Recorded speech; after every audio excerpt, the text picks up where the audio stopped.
Om Namo Narayana, Jai Swami Narayan, Namaste, welcome back. We are looking at some of the lectures of Swami Vivekananda. The one I'm looking at, it's funny because I dived into it thinking this is going to be so exciting, but I have ended every video with criticisms. And I'm feeling self-defeated. And I'm coming back to something I talked about in the first video in this series, where I was really into Swami Vivekananda and the amazing Paramahansa Ramakrishna for a while, and I read about them, and then I kind of moved away. And reading this of Swami Vivekananda again is bringing up for me some of the feelings that I had that pulled me away from him and also from the tradition of Advaita Vedanta. So I say that almost out of an apology that I'm being too harsh. Won't be the first time on this channel. I didn't enjoy reading Adi Shankara either. I'm honest, you can give me that. And I'm not here to glamorize and say everything is wonderful. If I don't agree with something, I'm going to say it. Why am I going to say it? Because honesty. I believe that honesty is a key foundation in religion. If I just said to you, oh yeah, everything you wrote was wonderful, everything that is written ever is wonderful, I think I would just go like, blah, blah, blah, okay, done, it's great, thank you, and I would move on. I wouldn't think about it. And I find that when I think about things, I swallow them, it comes into me, it's here, it becomes a part of me. There's value here, and that's why I'm reading it. And let us finish up this essay on the women of India. Even at present day, we see women in India managing vast estates with great ability. There were 2 ladies where I was born who were the proprietors of large estates and patronesses of learning and art, and who managed these estates with their own brains and looked to every detail of their business. Each nation, beyond a general humanity, develops a certain peculiarity of character, so in religion, so in politics, and so in the physical body, so in mental aptitude, so in men and women, and so in character. This is a fact of society and human nature. One nation develops one peculiarity of character, another takes another peculiarity, and within the last few years, the world has finally begun to recognize this. The very peculiarity of Hindu women, which they have developed, and which is the idea of their life, is that of the mother. If you enter a Hindu's home, you will not find the wife to be the same equal companion of the husband as you will find in this country. But when you find the mother, she is the very pillar of the Hindu home. The wife must wait to become the mother, and then she will be everything. If one becomes a monk, his father will have to salute him first because he has become a monk and is therefore superior to him. But to his mother, monk or no monk, he will have to go down on his knees and prostrate himself before her. He will then put a little cup of water before her feet. She will dip her toe in it, and he will have to drink of it. A Hindu son gladly does this 1,000 times again and again. This little gesture is meant to acknowledge the mother not only as the first teacher and preceptor in one's life, but also an embodiment of the all-loving God. Where the Vedas teach morality, the first words are, let the God be your mother. That can be found in the Taittiriya Upanishad for anyone who might want to read it. And she is that. When we talk of women in India, our idea of a woman is as a mother. The value of women consists in their being mothers of the entire human race. I have seen my old master, Paramahansa Ramakrishna, taking little girls by the hand, placing them in a chair, and actually worshipping them, placing flowers at their feet, and prostrating himself before these little children because they represented the Mother God. The mother is the God in our family. The idea is that the only love that we see in the world, the most unselfish love, is in the mother, always suffering, always loving. And what love can represent the love of God more than the love which we see in the mother? Thus the mother is the incarnation of God on earth to the Hindu. There is a quote, "That boy alone can understand God who has first been taught by his mother." I have heard wild stories about the illiteracy of our women. Till I was a boy of 10, I was taught by my mother. I saw my grandmother living and my great-grandmother living, and I assure you that there was never in my line a female ancestor who could not read or write, or who just had to put her mark on the paper. If there was a woman who could not read or write, my birth would have been impossible. Caste laws make it imperative. So these are wild stories that I sometimes hear, such as the statement that in the Middle Ages, reading and writing were taken away from Hindu women. I will refer you to Sir William Hunter's History of the English People, where he cited Indian women who could calculate a solar eclipse. How can you do that without reading or writing, I ask? I have also been told that either too much worship of the mother makes the mother selfish, or too much love of the children for the mother will make them selfish. But I don't believe that either. The love which my mother gave to me has made me what I am, and I owe a debt to her that I can never repay. Now you might ask, why should the Hindu mother be worshipped? And that is a fair question. Our philosophers try to find a reason, and they came to a definition. That was, we call ourselves the Aryan race. What is an Aryan? He is a man whose birth is through religion. That is a peculiar subject, perhaps in this country, but the idea is that a man must be born through religion, through prayers. If you take up our law books, you will find chapters devoted to this, the prenatal influence of a mother on the child. I know that before I was born, my mother would fast and pray and do hundreds of things which I could not even do for 5 minutes. She did that for 2 years.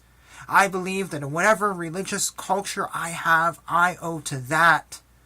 It was consciously that my mother brought me into this world to be what I am. Whatever good impulse I have was given to me by my mother, and consciously, not unconsciously. It is said, a child materially born is not an Aryan. The child born in spirituality is an Aryan. For all this trouble, because she has to make herself so pure and holy in order to have pure children, women have a peculiar claim on the Hindu child. And the rest of her traits are the same with all the other nations. She must be unselfish. The mother suffers the most in our families. I have been asked many times in this country why the Hindu husband does not sit with his wife to eat, if the idea is perhaps that the husband thinks he is too low a being. No, that is not at all the correct explanation. You know, a hog's hair is thought to be very unclean. A Hindu cannot brush his teeth with the brushes made of it, so he uses the fiber of plants. Some travelers saw one Hindu brushing his teeth with that, and then wrote that a Hindu gets up early in the morning and gets a plant and chews it and swallows it. Similarly, some have seen the husband and wife not eating together and have made their own explanation up that is not based on any reality or any sense of understanding. There are so many explainers in the world and so few observers, and so few who are willing to learn. It's as if the world is dying for their explanations. It makes me wonder that if there is not yet another explanation, will the world shrivel up and vanish? Yet none of them are true. This is why I sometimes think the invention of printing was not an unmixed blessing. So many explanations go down in print as though they are fact.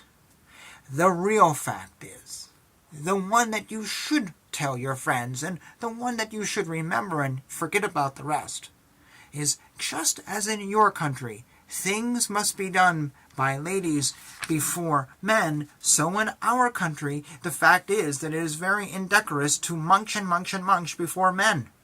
If a lady is eating, she may eat before her brothers, but if the husband comes in, she stops immediately, and the husband walks out quickly. We have no tables to sit at, and whenever a man is hungry, he comes in and takes his meal and goes out. Do not believe that a Hindu husband does not allow his wife to sit at the table with him. He has no table at all. The first part of the food, when it is ready, belongs to the guests and the poor, and the second to the lower animals, the third to the children, the fourth to the husband, and last comes the mother. Note, the husband is not first here, but the guest. How many times have I seen my mother going to take her first meal when it was 2 o'clock, having already fed all of us since the early morning. She would put off her meal, not because she wanted to, but because a guest had knocked on the door, and the guest needed to be served first. And she would give the food willingly and then wait. That was her life, and she liked it. And that is why we worship mothers as gods. I wish you women would like less to be merely petted and patronized and more to be worshipped. You are members of the human race. The poor Hindu does not understand this inclination that all you women have. When you say we are mothers and we command, he bows down. This is the side that the Hindus have developed that you could learn from. Now, going back to our theories. People in the West came about 100 years ago to the point that they must tolerate other religions. But we know now that toleration is not sufficient toward another religion. We must just accept it. Thus, it is not a question of subtraction, it is a question of addition. The truth is the result of all these different sides added together. Each of all these religions represents one side, the fullness being the addition of all these. And so in every science, it is the addition that is the law. Now the Hindu has developed this side. But will this side be enough? Let the Hindu woman, who is the mother, become the worthy wife also, but do not try to destroy the mother. That is the best thing you can do. Thus you can get a better view of the universe instead of going about all over the world, rushing into different nations and criticize them and saying, "Oh, the horrid wretches, all fit to be barbecued for eternity." If we take our stand on this position that each nation under the Lord's will is developing one part of human nature, no nation is a failure. So far they have done well, now they must do better. Instead of calling us Hindus heathens or rakshas or slaves, go to India and say, "So far your work is wonderful, but that is not all. You have much more to do. God bless you that you have developed this side of a woman as a mother. Now help the other side, the wife of men." That would be good to say. And similarly, I think, and I tell this in the best spirit, that you had better add to your national character a little more of the mother side of the Hindu nature.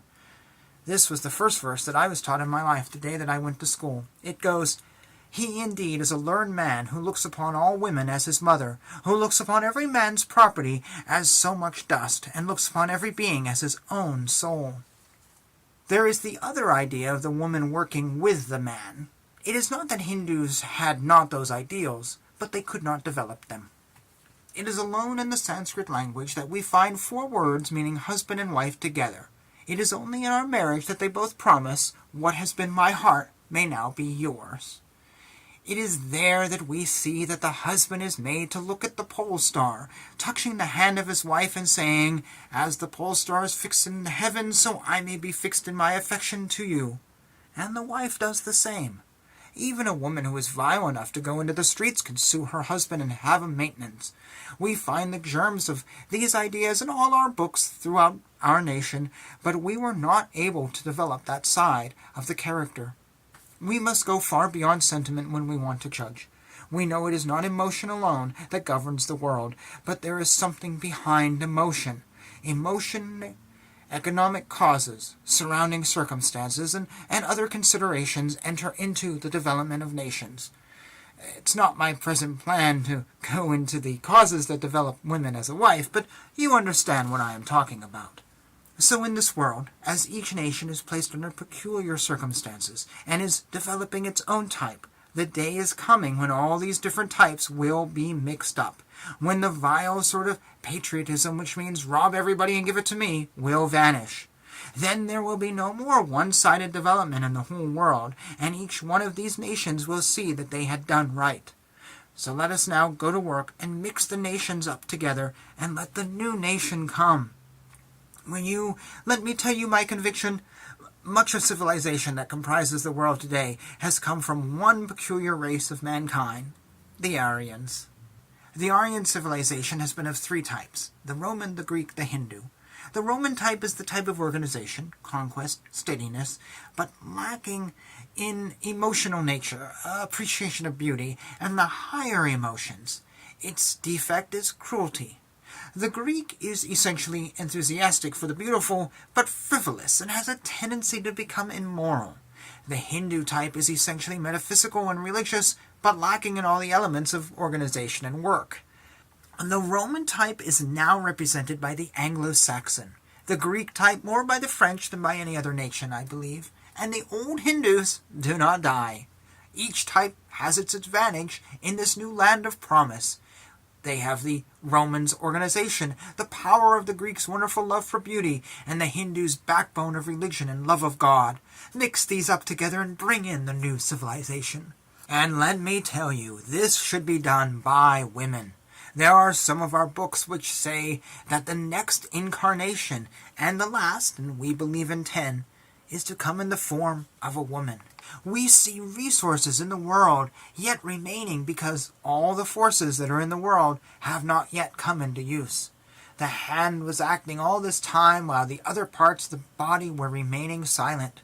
Let the other parts of the body be awakened, and perhaps in harmonious action all the misery will be cured. Perhaps in this new land, with all this new blood in your veins, you may bring in that new civilization, and perhaps through American women. As to that ever-blessed land which gave me this body, I look back with great veneration and bless the merciful being who permitted me to take birth in that holiest spot on earth. When the whole world is trying to trace its ancestry from men distinguished in arms or wealth, the Hindus alone are proud to trace their descent from saints. That wonderful vessel which has been carrying for ages men and women across this ocean of life may have sprung small leaks here or there. And of that too the Lord alone knows how much is owing to themselves and how much to those who look down with contempt upon the Hindus. But if such leaks there are, I think it is my duty to stop her from sinking, even if I have to do it with my life. And if I find that all my struggles are in vain, still, as the Lord is my witness, I will tell them with my heartfelt benediction, "My brethren, you have done well. You have done better than any other race could have done under the same circumstances. You have given me all I have. Grant me the privilege of being at your side to the last, and let us sink together if we're going to sink." Thus ends this lecture by Swami Vivekananda from 1894. This video has run long, so I will refrain from making any comments. Instead, as always, I welcome you to pick up the conversation as you so wish, and in the next video we will go on to a new lecture, and we'll see where that takes us. So until then, Jai Shri Swaminarayan, Jai Shri Krishna, Hare Krishna, Krishna Krishna, Hare Hare, Hare Rama, Rama Rama, Hare Hare.